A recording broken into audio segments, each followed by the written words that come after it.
Good evening, everyone. Good evening, everyone, and welcome back to the hardest no free. My name is Nadia Rodriguez Bueno. I'm the creator of Woman of Value, a coach, a speaker, an author. And tonight we're going through the hardest no February. So if you're here for the first time, this is basically an idea of the hardest times that we have to say no is usually to ourselves. And so we want to really evaluate those things that we have to say no to and really go deeper into what happens when we say no. Because when you say no to yourself, you ultimately say yes to some of the best things in your life. So we look at February as one of the months that we have the hardest time saying no. We discussed last time that we have a lot of self-pity, especially during the month of February due to all of the hype of Valentine's Day and the love month. And I'm rocking my love shirt, my pullover to get into the season. But I just wanted to remind you that we're going to be here next week as well. And we have a special treat for you next week, Sunday. So please plan to join us at 7 p.m. Eastern Standard Time as we also dive deeper into the hardest no. So you think you know all about love during this love month, but we're just reaching the surface. And I am so happy that you are here with me this evening as we discuss. So please leave your comments in the chat. Leave your messages. I'll definitely go back and look at them. Please share the link with a friend that could benefit from this because we want to not just keep this information to ourselves. We want to also build other women of value so that they can experience a great life, the life that God has created them to, the woman that God has created them to be. And as usual, I have my book in hand. I have my handy dandy book with my notes, so I'll be looking down at my notes as we begin. So let's start our talk for tonight. I'm sure you've all seen stagnant water, right? Water that has not moved for a long period of time. It is not flowing. It has no ebb or flow. It's just there, stuck, stagnant, still, settling. What happens to that water? Usually, that water begins to create scum, bacteria, and it becomes toxic. Toxic, so toxic that nobody can use it or drink it, and even so toxic that it cannot even help its own self.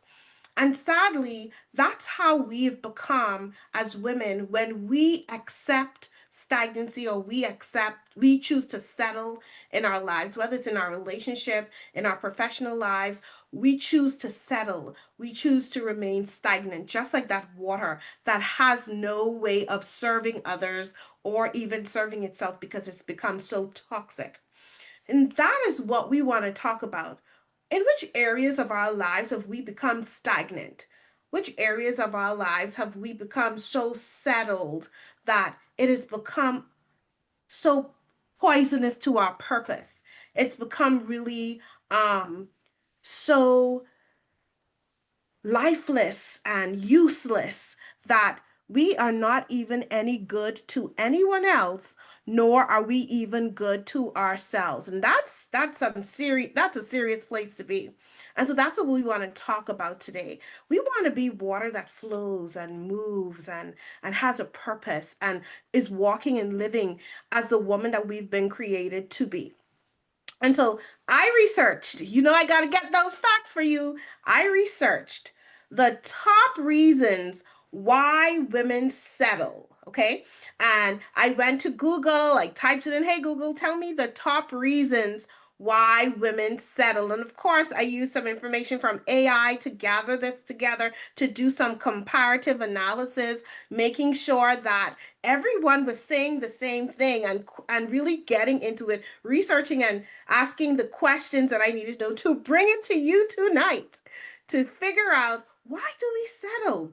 And so I have some answers for you. I'm going to be looking down at my notes right here in my book. I have some answers for you on why we settle.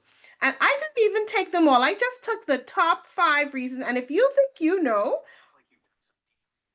my phone is like coming up talking. If you think that you know why women settle, please jump into the chat, jump on a DM, let me know why women settle, let me ask you to go a little bit deeper about a time in your life that you have settled and really look at it to say, why did I choose this? Why did I choose less? Why did I choose to shrink myself so that I can fit into some mold?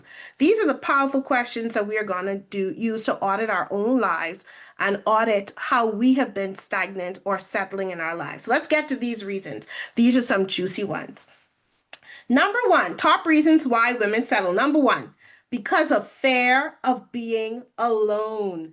That's right. So they look at it and say, well, if I settle, if I accept this, at least I have something and not have, I won't have nothing. I will have this job or this relationship or this friendship in place of not having anything at all. At least I have this. So out of fear of being alone, we settle. And I sort of figured that one. That one wasn't a surprise to me, but the next one was really good. It says that women settle because of societal, family, and psychological pressures. Woo! So, when I heard the psychological pressures part of it, I was very intrigued. My background's in psychology, so I had to dive deeper.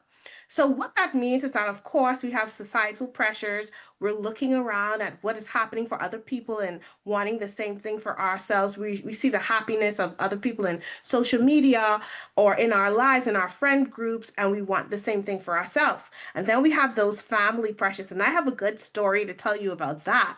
So your family, what's going on, girl? When are you gonna have a man? That was something that I didn't have a lot of, but someone that was very special to me. I remember when someone very special to me asked me about that. I'm going to tell you about that later. And then psychological pressure. So those are the pressures that are in our own minds. Those are the things that we put weight on our own selves that cause us to act in certain ways because we're acting out of place of lack. Ooh, now that is so deep. And it's so encouraging to know that women of value are out there who are able to accept this and really face it and really try to move ahead. We serve a God who is a God of abundance, and we serve a God who has no lack. There is no lack with God. He owns everything, He created everything, He allows everything to be. Yet, we make decisions out of lack because we feel I need this to make myself better, or I don't have this, and having this man, having this job, having this friendship will make me better. So we make a decision out of lack. That was powerful for me. So societal, family, and psychological pressures were number two, reason number two, why women choose to settle. Reason number three, which was not surprising, low self-esteem and self-worth. One of the reasons I created Woman of Value, because for many years of my life, I too struggled with my self-worth and the value that I had as a woman. And so this is a very important aspect of why women settle, because we do not value ourselves. And then the last one was because of familiarity with toxic behaviors and patterns. Ooh, that one was good. When I read that one, I got excited. Let's dig deeper there. Toxic behaviors and patterns. Yes. So we choose to settle because we grow comfortable in toxic behaviors and patterns. They are familiar to us, and we begin to think that these behaviors and patterns are normal and what we should be experiencing. And woman of value, tonight, I want to loose you and free you from that thought. No, it isn't. You have been created by a God who has said you are worth more than rubies. And I've told y'all before when I read that I think it's Proverbs 31:10, saying that a woman of noble character is like rubies. Listen, I had to go and research what's the cost of just one ruby, and I'm not talking about the fake ones because the fake ones are like 150 or 300 per carat. A real ruby was valued at tens of thousands of dollars just for the carat. Listen to me. And you are worth more than rubies. Now, I always say God didn't say how much rubies I was worth, but I was always interested. After I found that, I was like, how much? Is it like 24, 25, 105? So, women, you're worth more than rubies. God looks at you as a treasure and as a creation of value, fearfully, wonderfully made. And so, why is it then that we choose to settle or we choose to become stagnant? We choose to be comfortable in in these places and spaces that we should not have been in. I've heard it said that you choose to decorate a whole place that you were supposed to just be passing through from. And so this is these are the areas that I would like to explore with you tonight. Top tier rubies cost up to tens of thousands for per carat. And God has said you are worth more than rubies. So settling in your relationships, where does it really start? So, woman of value, the hard truth is that it starts within ourselves. We make the decision to settle because we have no standard for our time, our body, or our spirit. And because we do not set up a standard for ourselves as an accountability for our time, our body, and our spirit, do you know what happens? We allow partners, friendships, relationships, jobs to come in and do whatever they want to do with us because we have not set up our own personal standards. And so I am going to encourage you to really, as we talk tonight, and like I said, leave messages in the chat, please go on the Woman of Value group and type in where have you been stagnant in your life? Where have you been settling? Where have you allowed toxicity to enter into your heart, into your spirit, where it should not be? And I don't want you to get it wrong because when we hear standards, sometimes we think about, well, oh, I have a standard and it's this and this and this. It's not a form of rejection or building up walls. So, what your standard is designed to do is protect you like God. The enemy comes in and tries to do all he can do, but God establishes a standard. And so, what that standard does is it forms a barrier of protection so that now, anything just can't access you. You're not accessible to anything and anyone. It allows you to be protected. It protects your heart. It protects your life. It protects your time. It protects your spirit, woman of value, which is so important. So, standards are required as a form of stewardship for us. These are elements that it's like a filter. A water filter is there and then it filters the water. And as it filters the water, the impurities are left at the bottom while the pure water filters through, while the impurities may be left to the top through the netting or filtering system. And that is what the standard does. It allows you to filter everything that should not have access to your heart. It allows you to filter everything that should not have access to your time. It allows you to filter everything that should not have access to your spirit, woman of value. And when we do this, we set up protective barriers so that every and anything cannot have access to us. And this is not bad. The standard, instead of saying, oh, I don't want this, which I did, guilty. I've been very guilty of that. In my dating phase, I used to have this list, okay, of things that I wanted from my ultimate husband. My ultimate husband, listen, the Lord had to just snatch me and be like, girl, let me show you what you need. Because everything that I had on that list was based on, like I said, lack. Oh, I wanted a husband that made a lot of money because I'm an educator, so I didn't make much money. I wanted a husband who could possibly play an instrument because I'm a singer. I need someone to accompany me when I sing. I need this. All of this entire list was based on things that I lacked that I thought the husband could bring to me. And as we know, relationships are not like that. Relationships are connections that we feed each other, we make each other better. Even the only relationship that is technically one sided, and I say technically because there's nothing good that we can give to God, there's nothing that we can do for Him. And He is pleased to serve us and He is pleased to add value to our lives. But in our relationships, we are supposed to edify each other with every gift and talent that God has given to us. So we are not supposed to build walls of rejection and separation, but these standards are supposed to be barriers of protection.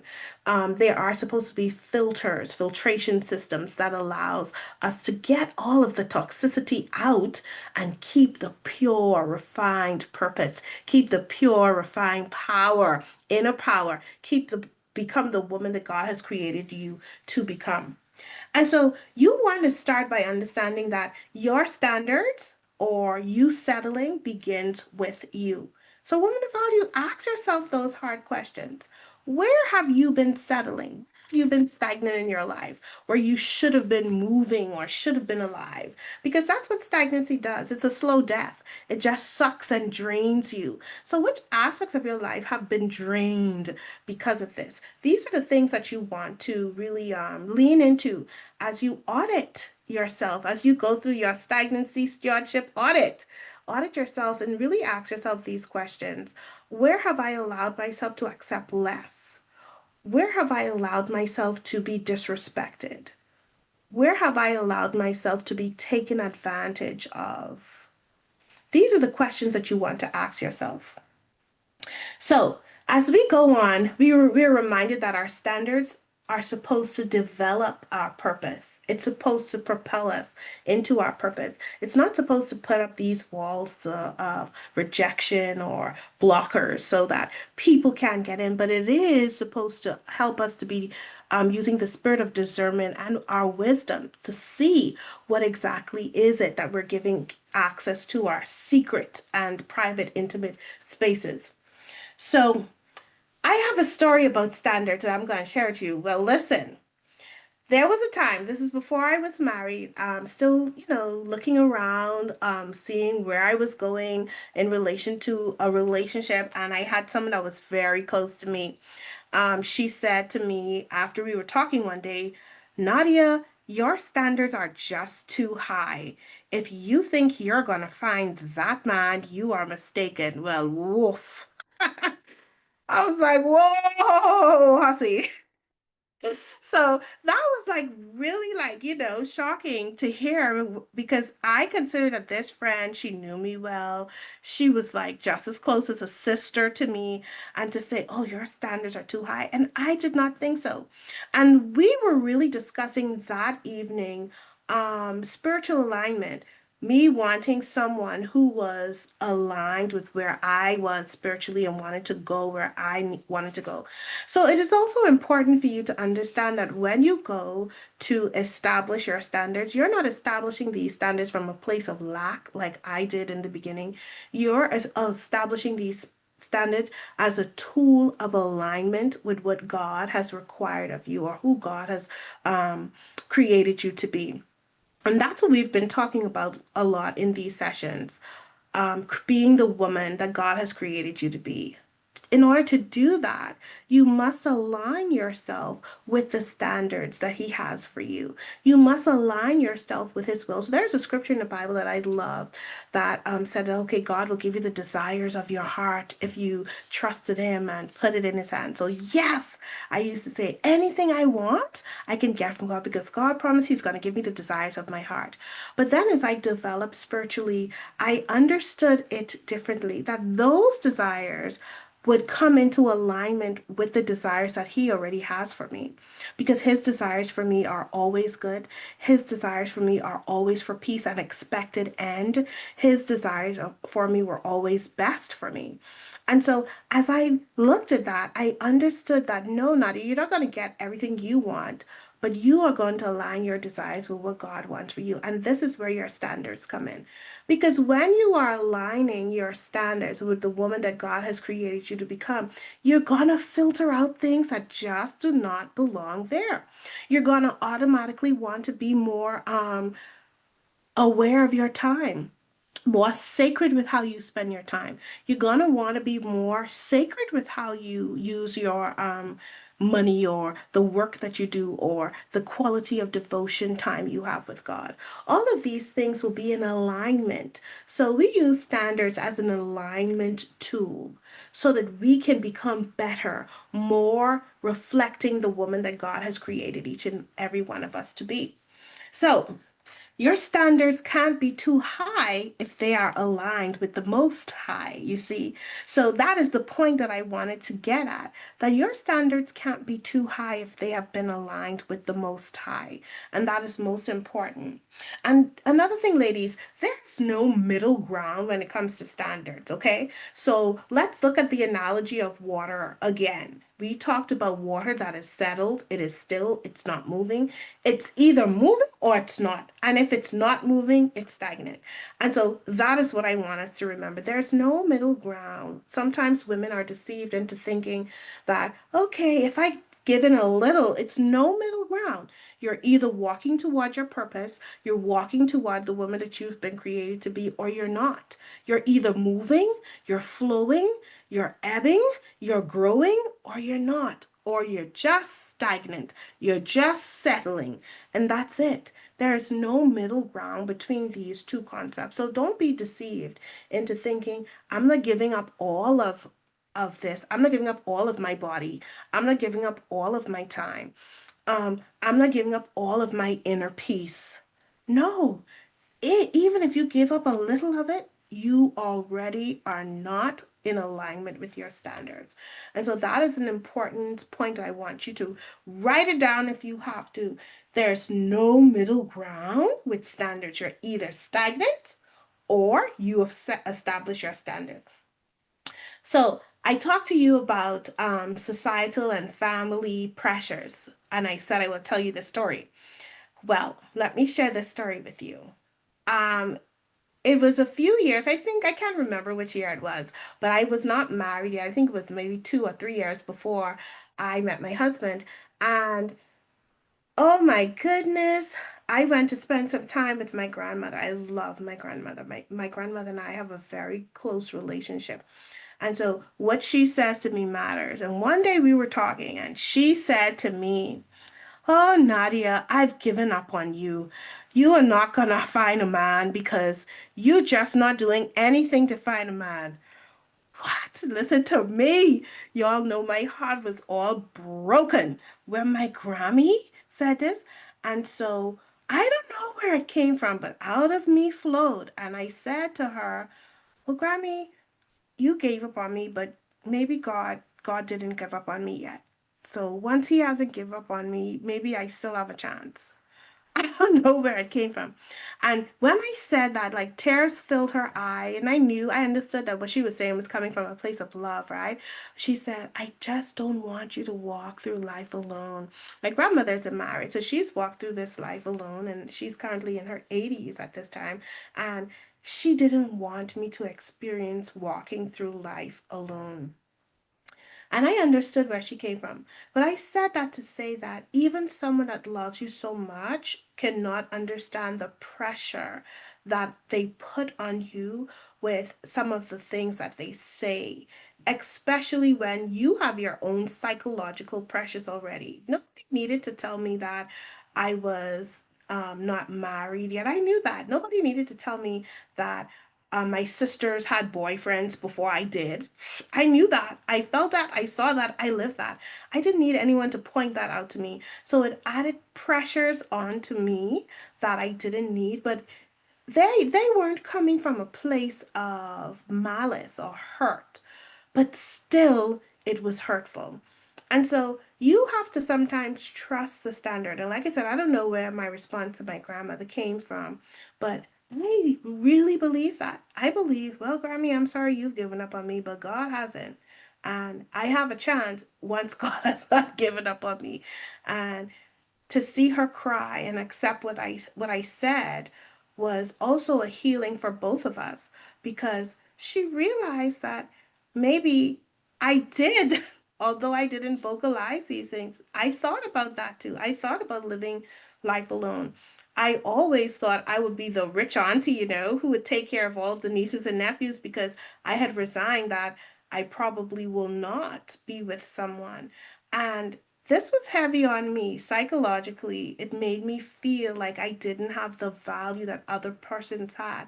It made me feel like, oh, I wasn't beautiful enough. On the outside, once again, turning those ideas into self instead of really reflecting the woman that God had created me to be. I knew I was talented.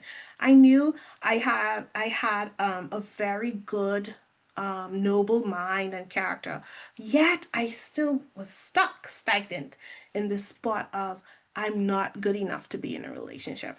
So I want to encourage you, women of value, that these things may happen in your life, but you don't have to believe these things. What you do believe is that God has not given up on you. He's not given up on the creation that He has made. And therefore, you have a chance when God has not given up on you. I want you to really hashtag that out. I have a chance with God. You have a chance because He's not given up on you. Your story is still being written. The chapters of the beauty that is going to come in your life are still being written. And you want to believe that they're going to be some of the best chapters of your life. So don't you dare fall into the trap that you have been forgotten by God, or you are not worthy of having someone in a relationship, or you are not worthy of being in a relationship, or you are not worthy of having joy in this way, walking through life with someone. God will give you the things that you need. God will provide all your needs according to His riches and glory. And that is a promise that we should hold on to. So here's my declaration, woman of value. I have a declaration. No, we're saying no to settling, no to stagnancy, and we're saying yes to standards, which is so important. So, what are we gonna say no to? So I'm saying no to accepting a discounted version of my life. Now listen, when I wrote these notes, I literally said, hold up, discounted version of your life.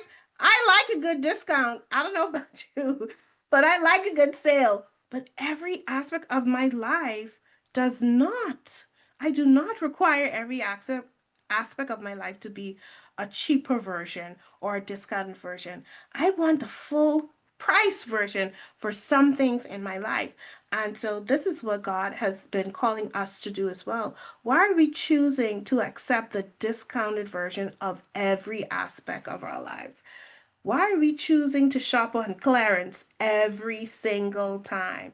Now, I'm not going to fool you. I like to shop the clearance. I go to come, where's clearance? But there are some things that you just need that you should not settle for the discounted version in your life. And that part of it is settling. Don't settle for those parts of your life in your relationship where you're disrespected, in the relationship where you see red flags.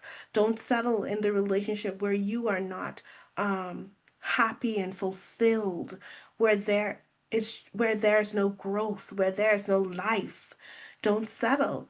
All of that is opposing the alignment that God has created for you. He is the God who has created life more abundantly, the life that He wants us to have exceedingly abundantly above all that we can ask or think. And then we just want to settle. That's not His way.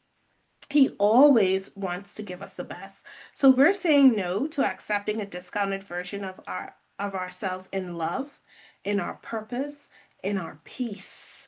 Say no. No, we want yes.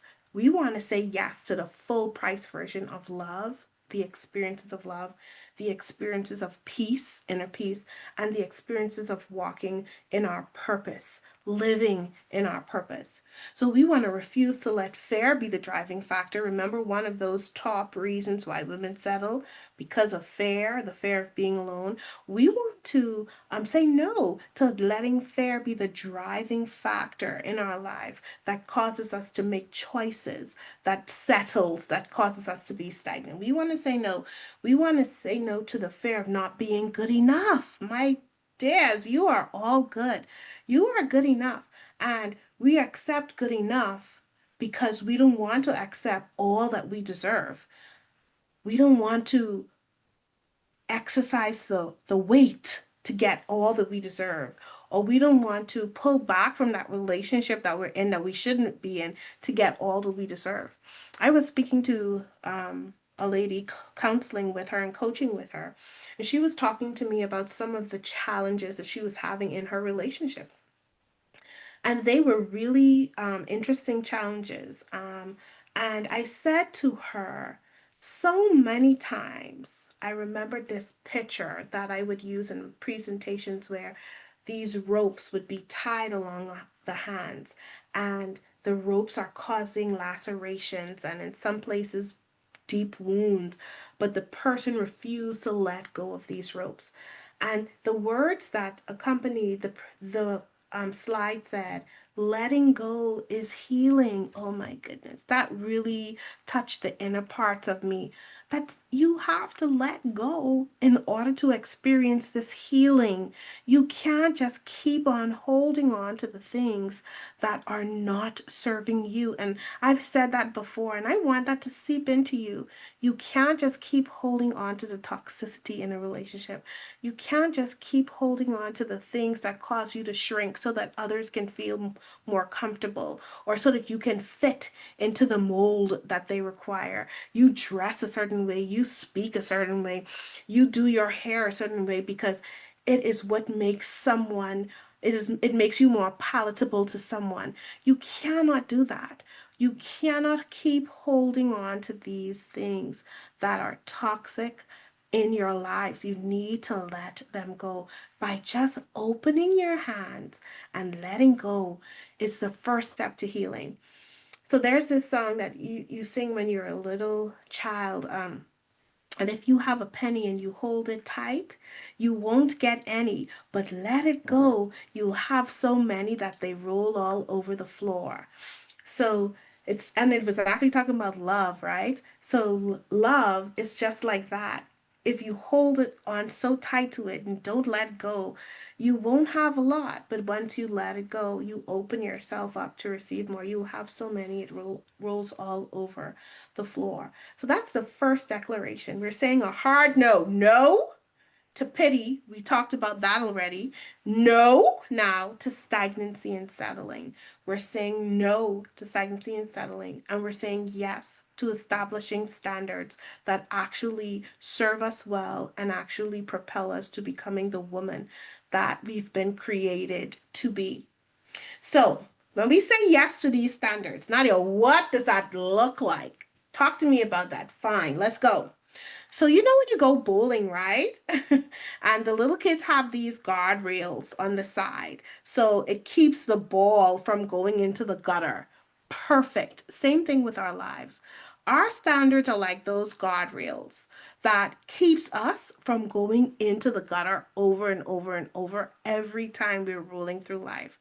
So the standards are those guardrails. The standards are those barriers of protection. The standards are those tools of alignment that allows us to operate in a way that is healthy, is good, is right. It allows us to thrive in our inner spirit, in our work, in our relationships, in our friendships. And we've all had these opportunities where we've been in the gutter. We've had them. We know how it feels to have our heart broken from a relationship where we saw red flags and we ignored them, from a relationship where we lost our inner peace and we stayed there because we said it ain't going to get any better than this. I'm not going to get anyone better than this. We've been there, but we've stayed in places where we've been disrespected. I think as I look back over my life, there was one particular relationship that really changed my life in that this gentleman said something to me that I would never forget. And I said, I wondered, told him I was this type of woman. Where in the world did he get the idea that I would be happy being in a relationship where I knew he was with someone else, but I wouldn't mind? I was flawed. Uh, I was flawed. I combed through my mind trying to understand where in the world did I give this man this idea that me here would be okay. with him in a relationship with another woman and me at the same time. What? So I went through my mind and it came up. When the red flags were there, I overlooked them. When lies happen and things just didn't like compute, I just said, well, maybe this or maybe this. I started getting those excuses in line so that I wouldn't, quote unquote, lose him. Well, sis, you never had him. You never had him because he already wanted to be in a relationship with someone else. So, my sister, just free them. Let them go. Because you need to understand something. If you believe that your value exists in God, you would know that that is not something that is ordained for you by God. You would know that. Now, I've had an instance where someone said that to me too, that well in the Bible, a lot of men had many wives, David and Abraham and oh going on and on and on. Yeah, but let's go back to the beginning. The beginning was when God created one man for one woman. He created Adam and created Eve for Adam. He gave Adam multiple choices. It sounds a little funny to me because sometimes those multiple choice questions on the exam could confuse you.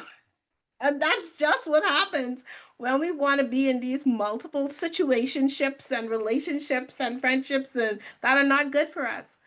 God is the God of singleness identity, meaning that He looks at you as an individual.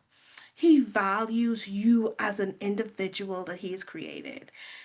He isn't in the game of wanting to share you. Have you ever heard that? Okay, God is a jealous God for you. He's jealous because He wants your love and He wants your affection to be toward Him solely as your creator, as your God. And so, women of value, I want to remind you that if you have chosen, and I'm going to tell you, and we've seen in the Bible, if you have chosen to allow your value to be tested in this way, you can also choose to establish a standard.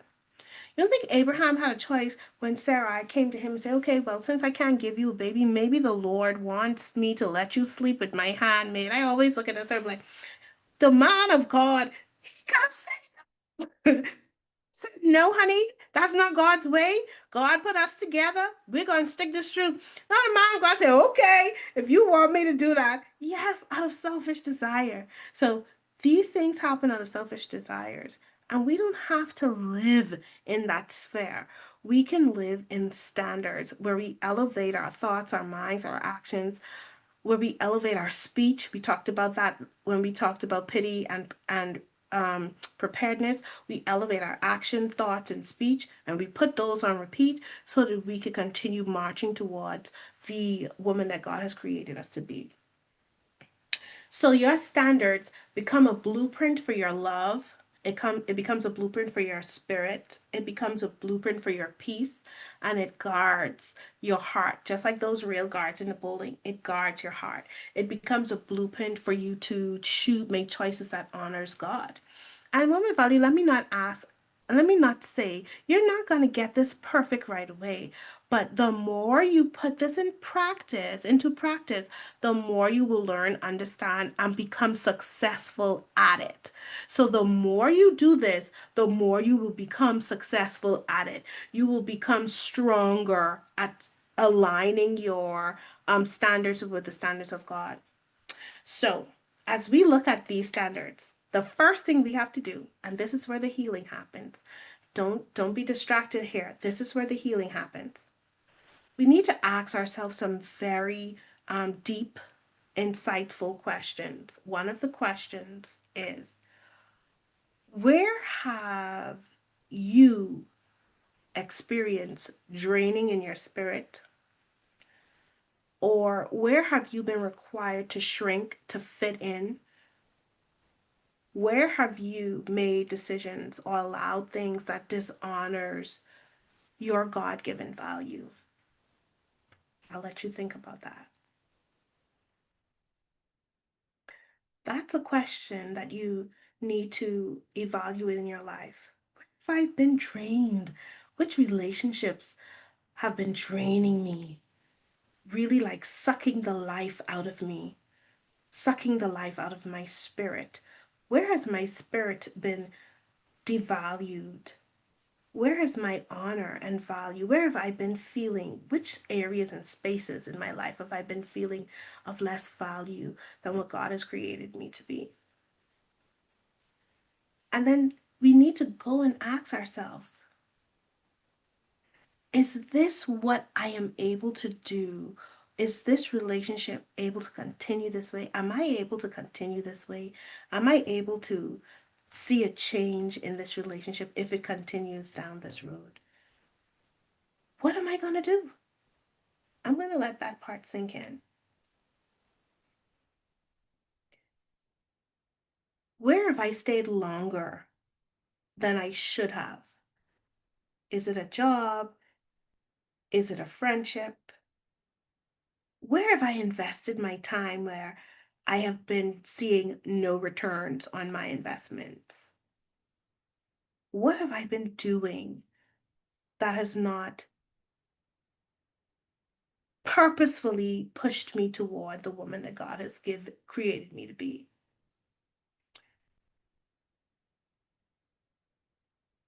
What red flags have you been ignoring?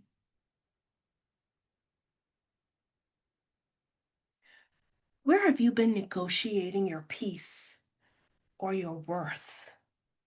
Which aspects of your life have you been negotiating your peace or your worth?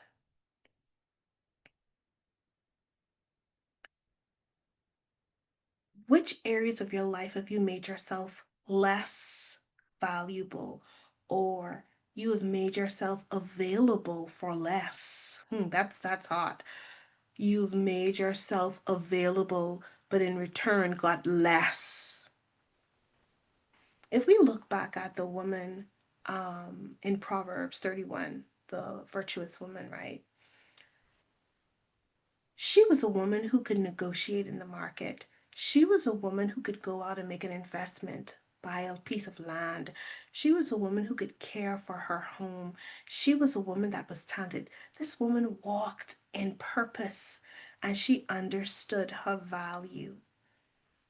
She didn't negotiate her value with anyone.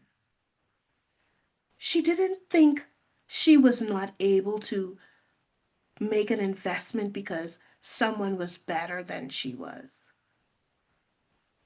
That woman that we look at sometimes and we just look at her as a to-do list. Oh, she did this and she did it. She was a standard bearer. She set a standard and she bore that standard well. She was well known for true character, true nobility. She wasn't bitter. She governed herself. She governed her home. And she actively negotiated in the markets, meaning that this woman knew how to carry herself even in business. She was moving. She was not stagnant. As a woman of value, as we wrap up this evening's talk, it is my hope that you would understand that we must say no to stagnancy. We must declare that we will no longer accept or be available for less. We must declare that we will no longer fit ourselves into spaces that are just too small for us to be. We must say no to being toxic or sitting in toxicity, sitting in spaces and places that we no longer needed to be. And then we must say yes to setting a standard of peace in our spirit, in our time, in our love, that when we interact with others, they will understand the standard and not be mistaken. Because once we've established our standard, the interactions that we have will seek to meet that. once we've established our standards. If there are interactions that are not meeting that, we know this is not the alignment. This is not the alignment I'm looking for. So, one value tonight, it might have been a little hard, but I go back to where we started, the analogy of water. Water is known, accepted as the universal solvent. Our bodies are made up of more than 75% of water, something that is so valuable. How could we allow it to be stagnant, to become bacteria filled, to become toxic? How can you allow yourself to be anything other than a woman of value? So before we go tonight, I just want to remind you that it's time to say no to stagnancy and settling. And it's time to say yes to standards and alignment. Go ahead in the Woman of Value group and please share with us some areas where you've been stagnant in your life and where you've tonight said no and would do better. You're going to set up a standard. I'm also going to drop for you these questions that I asked as our standard stewardship audit so that you can have them and look back at them and really review and go deeper into where you've been. Woman of Value, if you would like to have an even more intimate connection with me, I invite you to go over to Amazon and purchase the book Vessel of Honor. It's a 10-day devotional and woman empowerment journal. Deep questions again that you can answer that will help you to walk and become the woman that God has truly created you to be. So if you are no longer wanting to say yes to stagnancy, then you're in the right place. You belong in this room. If you no longer want to say yes to toxicity, you belong in this room. Thank you, Women of Value, for coming tonight. Share the link with a friend, and we will be back next week. We have a treat. You don't want to miss it. Invite someone. We're saying no to stagnancy and settling, but we're saying yes to our standards. Good evening, Women of Value. Thank you for being here. Bye-bye.